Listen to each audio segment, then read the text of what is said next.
Welcome to the technologycloset.com and our quick shots. In this quick shot, we're going to discuss application tiles. As you can see, we're on the start screen and we have a lot of little squares. These are the ones that come default. That is, they're installed by Microsoft at the time you purchased Windows. These are called tiles. You'll notice that some of the tiles are updating. They're changing.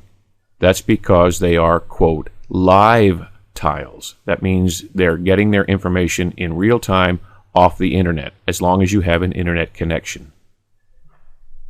We want to make sure that the start screen itself has the tiles that we most use.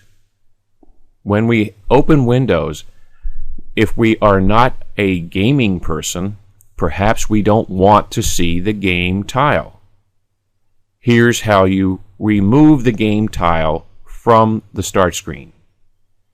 Point to the tile, right mouse click, and you'll see a check mark in the upper right corner. Down at the bottom, you'll have some options.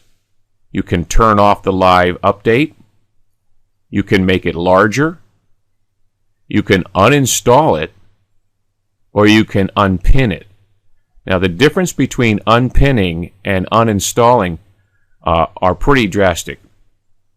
Uninstalling actually removes the application from your computer. If you got the application from the application store, however, and you have an account with Microsoft, you can always get it back. We don't want to uninstall it. What we want to do is unpin it. Click the Unpin from Start.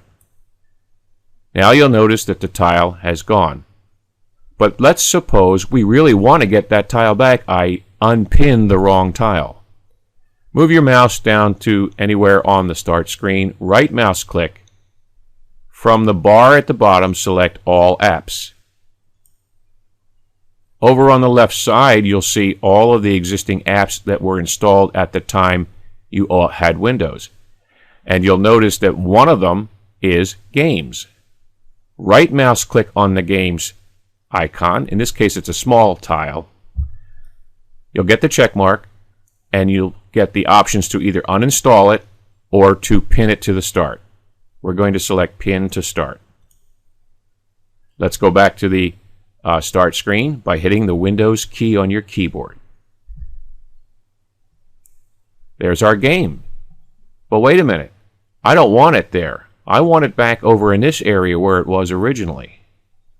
Point your mouse to the tile, hold the left mouse button down.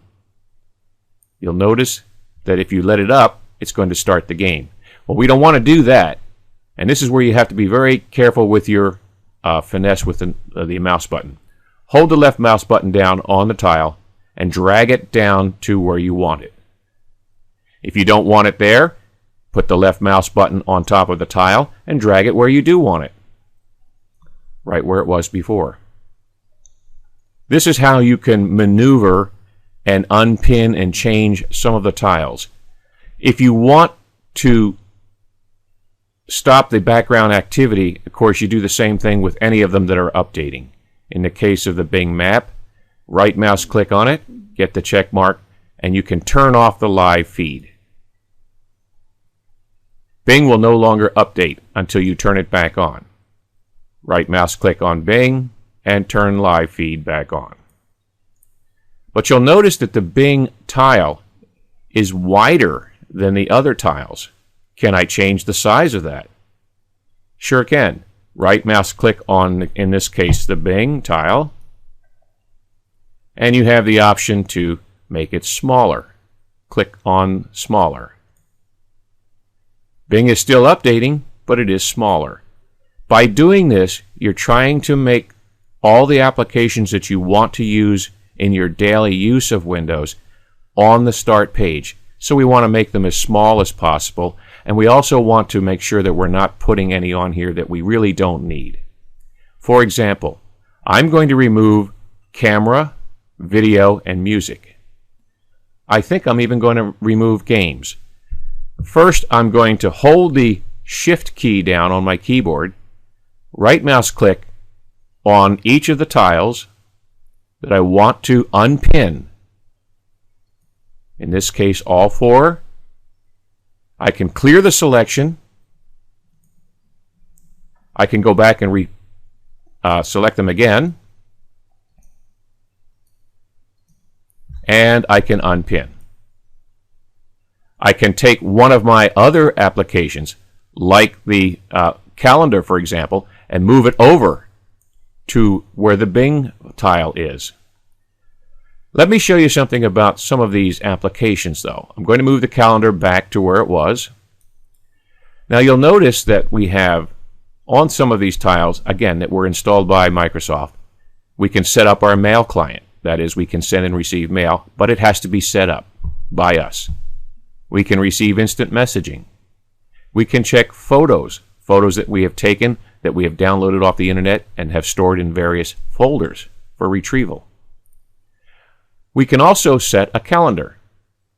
They give us something called SkyDrive, which is nothing more than cloud storage, but they give us, they being Microsoft, they give us 7 gigabytes of storage, which is quite a lot, for storing things such as documents, pictures, videos, etc. I want to show you something quickly about these tiles, though. In the case of calendar, store, maps, SkyDrive, just to name a few, if I select one of these, and I'll select calendar, left mouse click on the tile, it says add your Microsoft account. If you do not have a Microsoft email account, you cannot use this function. If you try to save it, it tells you please enter your sign-in information and try again. If you try to cancel it, it tells you you aren't signed in with a Microsoft account. Try again. You click try again, and it brings you back to the same thing. And this can go on and be frustrating. So what you have to do is either one of two things. Either you create the account by signing up for an account, or you simply close the application by grabbing the top of the edge of the screen and dragging it down to the bottom, which we showed you in an earlier video. I recommend that you do open up an account. It's an email account that you can be used for anything. It will open more doors for you to use the store and other features. Well, that's it for this particular quick shot. Please visit our website at thetechnologycloset.com and press the subscribe button on our YouTube channel. Until next time.